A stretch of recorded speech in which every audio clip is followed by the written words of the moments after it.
السلام علیکم، آداب عرض ہے جی ڈی ایل لسنرز، کہیے کیا حال احوال ہیں، کیسے ہیں آپ سب؟ دعا ہے، امید ہے آپ سب خیریت سے ہوں گے۔ الحمدللہ میں بھی خیریت سے ہوں۔ ناول کی نیکسٹ ایپیسوڈ لے کر حاضر ہوں۔ ناول کی فرمائش ہم سے کی ہے علینا شیخ نے۔ ناول کا نام ہے آنگن کے پھول، مصنفہ ہیں امیمہ فاروق، قسط نمبر 9۔ رات کے کھانے کے بعد سے ہی وہ احمر سے پورٹ گرینڈ میں ہونے والے عاطف اسلم کے کنسرٹ میں جانے کے لیے بحث میں لگی ہوئی تھی۔ اس کی صبح آفس کی شرٹ پریس کرتے ساتھ ساتھ ہی وہ اسے منانے کی پوری کوشش کر رہی تھی اور ساتھ ساتھ خود ہی خفا ہوتی جا رہی تھی۔ احمر، عاطف اسلم کا کنسرٹ تو کبھی کبھی ہوتا ہے اور اتنی مشکل سے ٹکٹ ملتی ہیں، اور میں نے بہت ضد کر کے ہادی سے بک کروائی ہیں۔ اب آپ یہ تو نہ کہیں کہ امی منع کر دیں گی؟ زارا نے خفگی سے کہا تھا۔ تم جانتی ہو زارا، امی کو ایسی چیزیں پسند نہیں، وہ کنسرٹ کا سنتے ہی فوراً انکار کر دیں گی۔ اور ابھی ویسے بھی آپ ہی آئی ہوئی ہیں، تم ان کے ساتھ کچھ پلان کر لو ویکینڈ پر، تمہیں میں پھر کبھی لے جاؤں گا، پکا وعدہ۔ آپ ہی کی موجودگی میں جانا مشکل ہے یار، احمد نے نرمی سے اسے سمجھانا چاہا تھا۔ شادی کے ان چند دنوں میں ہی وہ بری طرح ماں، بہن اور بیوی کے چکر میں پھنس کر رہ گیا تھا۔ اس کی بہنوں کو شکایت تھی کہ زارا اپنے میکے کا رعب ہمیں دکھاتی ہے، ماں کو شکایت تھی کہ تمہاری بیوی اپنی ہی منمانی کرتی ہے، جبکہ زارا کا کہنا تھا تمہاری امی اور بہنیں مجھ پر ہر وقت اپنا حکم چلانا چاہتی ہیں، اور وہ سبھی کہیں نہ کہیں غلط اور کہیں نہ کہیں صحیح تھے۔ احمد پلیز، اور ویسے بھی کنسرٹ کون سا اس ویکینڈ ہے، ابھی تو صرف ٹکٹس بک کروانی ہے۔ امی کہتی تھی زارا شادی کے بعد سب کرنا، ہر جگہ جانا۔ نہ امی نے کوئی بات سنی اور نہ تم سن رہے ہو۔ معصوم سی شکل بنائے آنکھوں کو پٹ پٹاتے اپنا آخری حربہ ایموشنل بلیک میلنگ آزمایا تھا جو 99% کام آ جایا کرتا تھا۔ زارا یار، گہری سانس خارج کرتا وہ مسکرایا تھا، اور زارا بس اتنے میں ہی خوشی سے اچھل پڑی تھی، جبکہ احمد جانتا تھا عابدہ بیگم کے خلاف جا کر زارا کو باہر لے جانا، وہ بھی زرنش کی یہاں موجودگی میں، اتنا آسان کام نہیں تھا، پر وہ سب کو خوش رکھنے کی بھرپور کوشش کر رہا تھا۔ شادی عورت سے زیادہ مرد کا امتحان ہوتی ہے، ایک عورت کو انصاف، محبت، عزت یہ سب مرد فراہم کرتا ہے۔ در حقیقت ہم عورتوں کو تو اس محاذ کے لیے تیار کر لیتے ہیں، پر مردوں کو کرنا ضروری نہیں سمجھتے، اور اس چکر میں نقصان وہ ازدواجی رشتہ اٹھاتا ہے جہاں عورت کے صبر اور برداشت کا پیمانہ لبریز ہو جاتا ہے۔ ہمیں چاہیے کہ اب ہم اپنی نسل کو سکھائیں کہ ایک دو طرفہ کانٹریکٹ ہوتا ہے جسے دونوں طرف سے برابری کی سطح پر نبھایا جاتا ہے، جب یہ رشتے خوبصورت اور انسان خوش رہتا ہے۔ ازبان اور نور کے نکاح کی خبر نے سب کو ہی شاک میں ڈالا تھا۔ اتنی جلدی اتنی ساری خوشیاں زیتون محل کو پتہ نہیں راس آنی بھی تھی یا نہیں۔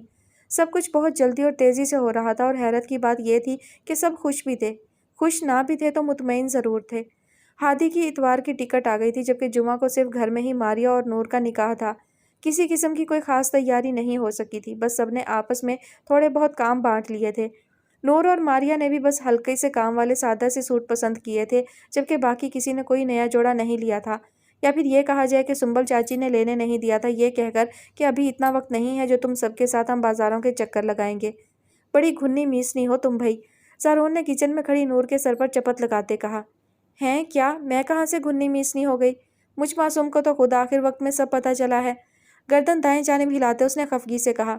اوہ، پر مجھے تو پتہ لگا ہے پہلے میڈم کو پھول دے کر باقاعدہ پرپوز کیا گیا ہے، شریر لہجے میں زارون نے کہا تھا۔ ہاں، کیا پرپوزل کے نام پر دھبا بھی اس سے اچھا ہوتا ہے۔ وہ کون سا پھول دیا تھا؟ ہاں، رات کی رانی کا پھول۔ عجیب، وہ بھی میرے ہی گھر کے آنگن سے توڑ کر۔ ایسے کرتے ہیں بھلا کسی کو پرپوز؟ خفگی سے کہتے وہ جلدی جلدی برتن دھو رہی تھی کہ زارون کی اگلی بات پر رک گئی۔ چلو میں کہہ دیتا ہوں کہ میری بہن کو ایسا سوکھا پرپوزل پسند نہیں آیا، تم دوبارہ کر دینا، کہا روکتے زارون نے کہا۔ ایک منٹ، آپ کو بتایا کس نے یہ سب؟ پوری آنکھیں کھول کر اب وہ اسے دیکھ کم اور گھور زیادہ رہی تھی۔ ہمارے اپنے بھی بہت سے لوگ ہیں، تم بتاؤ کیسا پرپوزل چاہیے تمہیں؟ اب کی بار زارون نے زور سے کہا لگاتے ہوئے کہا تھا۔ زارون بھائی خبردار، اگر آپ نے کسی کو ایک لفظ بھی کہا تو۔ لال ٹماٹر چہرہ لیے، جھاگ والے ہاتھ لیے وہ اس کے پیچھے بھاگی تھی، جبکہ زارون تو اوپر کی طرف بھاگ گیا تھا، البتہ پلوشے نے اسے لال پیلا ہوتے دیکھ لیا تھا۔ یہ کون ہماری بنوں سے نکاح سے چند دن پہلے کام کروا رہا ہے؟ پلوشے نے اس کے ہاتھوں میں جھاگ دیکھتے ہوئے کہا۔ جس گھر میں سنبل چاچی رہتی ہوں وہاں بھلا کوئی بچ سکتا ہے بھلا؟ پر میں بتا رہی ہوں، کل کوئی کام نہیں کروں گی میں، ورنہ اپنے ہی نکاح پر ماسی والی شکل نکل آئے گی سچی۔ معصومیت سے کہتی اس وقت وہ پلوشے کو بہت پیاری لگی تھی۔ تم آج بھی نہ کرو، چلو جاؤ آرام کرو، میں دیکھ لیتی ہوں۔ پھر کل تو ویسے ہی ماریا نے بھی یہاں آ جانا ہے، مہندی وغیرہ بھی لگوانی ہوگی کل، تو ویسے ہی تھکنا ہے، آج آرام کر لو۔ اس کے ہاتھ دھلواتے اب پلوشیں سنک کے آگے کھڑی تھی، جبکہ نور اس کے گال پر بوسہ دیتی وہیں ڈائننگ ٹیبل سے کرسی کھینچ کر بیٹھ گئی تھی اور موبائل نکال کر سرار کی چیٹ کھولی تھی، جو آج کل کچھ زیادہ ہی ہواؤں میں اڑ رہا تھا اور بات بے بات اسے تنگ کر رہا تھا، جبکہ ہادی کو ایک ہی غم کھائے جا رہا تھا کہ وہ دونوں تو اس سے پیچھے تھے اور نکاح کی باری میں ان دونوں کا نکاح ہو رہا ہے، جبکہ اس کی بات تک پکی نہیں کروائی گئی۔ سرار کا میسج کھولتے اس نے پڑھا تھا، میری دلہن کے سامنے جلا ہوا پکوڑا لگو گی، بہتر ہے اپنے نکاح کے لیے کوئی دوسرا دن طے کرواؤ۔ ساتھ میں چڑھانے والا ایموجی بھی تھا، 2 نمبر فوجی تمیز سے بات کرو ورنہ تمہاری دلہن کا حشر بگاڑ دوں گی، ویسے بھی وہ کل سے ہمارے رحم و کرم پر ہوگی۔ اسے چڑھاتے نور نے بھی بھرپور کارروائی کی تھی۔ اب ان تینوں کی گروپ چیٹ میں باقاعدہ جنگ شروع ہونے والی تھی، پر در حقیقت یہ ان کی آپس میں محبت ہی تھی۔ کل نور اور ماریہ کا نکاح تھا، جس وجہ سے زارا زیتون محل ایک دن پہلے ہی پہنچ گئی تھی، پر مریم سے اسے پتا چلا کہ احمر کو بخار ہے، اوپر سے وہ کنسرٹ والی بات پر اسے خوب لڑ کر آئی تھی۔ اس کی ساس نے بھی کال پر اسے بہت باتیں سنائی تھیں کہ شوہر بیمار ہے اور اسے کوئی پرواہ ہی نہیں جو میکے جا بیٹھی ہے۔ کچھ سوچتے ہوئے اس نے احمر کو کال ملائی۔ آپ بیمار ہو گئے ہیں؟ روئے روئے سے لہجے میں پوچھا۔ نہیں میں ٹھیک ہوں، سنجیدگی سے جواب دیا گیا۔ میں واپس آ جاتی ہوں، بھیگی آواز میں کہا۔ میری بیماری کو وجہ بنا کر مت آنا زارا، اور اگر تمہیں اپنی ناراضگی ختم کرنی ہو تو میری محبت کو وجہ بنا کر آنا، میری بیماری کو نہیں۔ ایک گہری سانس لیتے ڈھیلی سی آواز میں کہتے کروٹ بدلتے فون کان کے نیچے دبایا تھا۔ اوکے، زارا نے 2 لفظی جواب دے کر فون کھٹاک سے بند کر دیا تھا۔ فون کے کٹ جانے کی آواز سن کر احمد کو 102 بخار میں بھی جھٹکا لگ گیا تھا۔ وہ تو سمجھ رہا تھا وہ ساری ناراضگی بھلا دے گی، پر وہ بیوی ہی کیا جو شوہر سے جھگڑا کر کے بھول جائے۔ اتنی سخت دل عورت پر میرا ہی دل پھسلنا تھا۔ غصے سے بڑبڑاتے احمد نے کمبل منہ تک تانا تھا۔ کیا ضرورت تھی مجھے بھی انکار کرنے کی، اچھی خاصی واپس آ رہی تھی، اب مزید ہفتہ ٹھہر کر آئے گی۔ کمبل واپس منہ سے ہٹاتے اس نے رونی صورت بنائی تھی۔ سارا بی بی کل نکاح کے فوراً بعد تم گھر آ رہی ہو، لے جاؤں گا تمہیں کنسرٹ۔ اس کے نمبر پر واٹس ایپ بھیجتا منہ تک کمبل تانے اس نے سونے کی ناکام کوشش کی تھی، پر حقیقت تو یہ تھی کہ وہ زارا کو بے حد یاد کر رہا تھا۔ پتہ نہیں کون سے شوہر ہوتے ہیں جو بیویوں کے جانے پر عیش کرتے ہیں، میری تو نیندیں حرام ہو جاتی ہیں۔ منہ ہی منہ میں بڑبڑاتے اس نے کروٹ بدلی تھی، جبکہ اس کا پیغام پڑھتے زارا کے چہرے پر بے اختیار خوبصورت سی مسکان آئی تھی، جسے دیکھ قاسم مراد علی کے دل پر ٹھنڈی پھوار ہوئی تھی۔ آج نکاح ہونا تھا، گھر میں صبح سے ہی چہل پہل تھی، جمعے کی نماز کے فوراً بعد ہی سب لاؤنج میں جمع ہو گئے تھے۔ نکاح گھر میں اور سادگی سے کرنا تھا، اس لیے کوئی خاص اہتمام نہیں کیا گیا تھا۔ زرار کی طرف سے بس اس کے چچا کی فیملی اور اس کے اپنے ماں باپ تھے۔ حمیرہ بیگم کی بس نندیں اور جیٹھ ہی وہاں موجود تھے۔ ڈرائنگ روم میں مولوی صاحب سمیت تمام مرد موجود تھے، جبکہ ساری خواتین لاؤنج میں موجود تھیں، اور پھر زبیر صاحب، شہزاد صاحب، دادا جان اور حسن صاحب دونوں کے نکاح کے کاغذات لیے دادا جان کے کمرے کی طرف بڑھے، جہاں نور اور ماریہ موجود تھی۔ وہ دونوں سفید شلوار قمیض پر لال دوپٹے سے گھونگھٹ لیے ہوئے تھیں۔ پاس ہی پلوشے، صبا اور دادی جان سمیت گھر کی تمام بڑی عمر کی خواتین موجود تھیں۔ دادا جان نے نور کے سر پر ہاتھ رکھتے پہلے نکاح نامہ اسے تھمایا۔ گھونگھٹ کے نیچے ہی بے ساختہ اس کی آنکھیں بھر آئی تھیں۔ کتنا مشکل تھا اپنے نام کے آگے کسی اور کا نام لگا دینا۔ ہاتھوں کو آپس میں مسلتے اس نے اپنی لرزش چھپائی اور پھر آہستہ سے پین پکڑتے دستخط کا عمل پورا کیا۔ اپنی زندگی اور اپنا آپ اب وہ کسی اور کے حوالے کر چکی تھی۔ کتنی مہربان تھی اس پر زندگی، جس کا نام ابھی دل نے ٹھیک سے لیا بھی نہیں تھا، اب وہ اس کے نصیب میں اس کی ہاتھوں کی لکیروں میں محرم کی صورت میں موجود تھا۔ نور زمیر اب نور ازبان بن چکی تھی۔ ماریہ کے دل کی دھڑکن رفتار سے زیادہ تیز تھی۔ گھونگھٹ کے اندر سے ہی وہ اپنی نظریں حسن صاحب پر جمائے ہوئے تھی۔ وہ جانتی تھی وہ خوش نہیں ہے، یہ نکاح صرف خضر کے زور دینے پر کیا جا رہا ہے۔ خضر نے حسن صاحب اور حمیرہ بیگم کو کیسے منایا وہ نہیں جانتی تھی، پر اس دن کے بعد سے اس کے ماں باپ اس سے کھینچے کھینچے رہنے لگے تھے، خاص کر حسن صاحب۔ اس نے گہری سانس لے کر آنکھیں موندی۔ کیا اس کے ماں باپ اس کی خوشی میں خوش نہیں ہو سکتے؟ کیا خضر بھائی کے علاوہ وہاں اس کے گھر سے کوئی خوش نہیں تھا؟ ماریہ بیٹا دستخط کرو، شہزاد صاحب نے اسے پین پکڑاتے کہا۔ دستخط کرتے اس کا دل چاہا اس کا باپ اس کے پاس بیٹھتا، جیسے نور کے پاس زبیر صاحب تھے، جیسے وہ دستخط کے بعد سے اب تک اسے اپنے سینے سے لگائے ہوئے تھے، ایسا اس کا باپ بھی کرتا، پر وہ خاموش رہی اور خاموشی سے دستخط کر گئی۔ خوش رہو، اللہ نصیب اچھے کرے، حسن صاحب نے آگے بڑھ کر اس کے سر پر ہاتھ رکھتے بس اتنا کہا اور ماریہ کا دل بھر آیا۔ بس اتنی سی بات تھی، بس وہ اتنا ہی تو چاہتی تھی۔ ویسے بڑی میں ہوں اور شوہر والی یہ بن گئی ہے، صبا نے سب کے جاتے ہی ماریہ کے موڈ کو بہتر کرنے کے لیے کہا، پر پلوشے کی اگلی بات نے اسے احساس دلایا وہ کیا کہہ گئی ہے۔ اچھا رکو، میں زارون سے کہتی ہوں مولوی صاحب کو بٹھائے رکھیں، لگے ہاتھوں تم بھی شوہر والی بن جاؤ گی۔ پلوشے نے دھیمی ہنسی ہنستے کہا، جبکہ اس کی بات پر وہاں موجود سب لوگ ہنس دیے تھے۔ اب دادا جان کے کمرے میں سبھی لڑکیاں آ چکی تھیں اور خوب شور شرابہ مچایا ہوا تھا، جبکہ ڈرائنگ روم میں اب باقاعدہ نکاح پڑھایا جا رہا تھا۔ شروعات زرار سے کی گئی تھی اور پھر ازبان نے ایجاب و قبول کیا۔ مولوی صاحب نے دعا کے لیے ہاتھ اٹھائے اور ان کے ساتھ باقی سب نے بھی۔ زندگی جب جگمگاتی ہے نا تو اس کی جگمگاہٹ انسان کے دل اور چہرے پر پڑتی ہے۔ ایسی ہی رنگ برنگی روشنی اور جگمگاتی آنکھوں سمیت وہ وہاں بیٹھا تھا۔ سب کے لیے یہ نکاح بڑوں کی خوشی تھا، پر در حقیقت یہ نکاح ازبان کی خوشی کے لیے تھا۔ یہ وہ تحفہ تھا جو خدیجہ بیگم نے اسے اپنا نام دے کر دیا تھا۔ یہ وہ دوسرا احسان تھا جو انہوں نے اس پر کیا تھا، اور سب کے بعد وہ ان کا مقروض بن کر رہ گیا تھا۔ کیا وہ واقعی اس قابل تھا کہ دنیا جہاں کی خوشیاں اس کے قدموں میں ڈال دی جاتی؟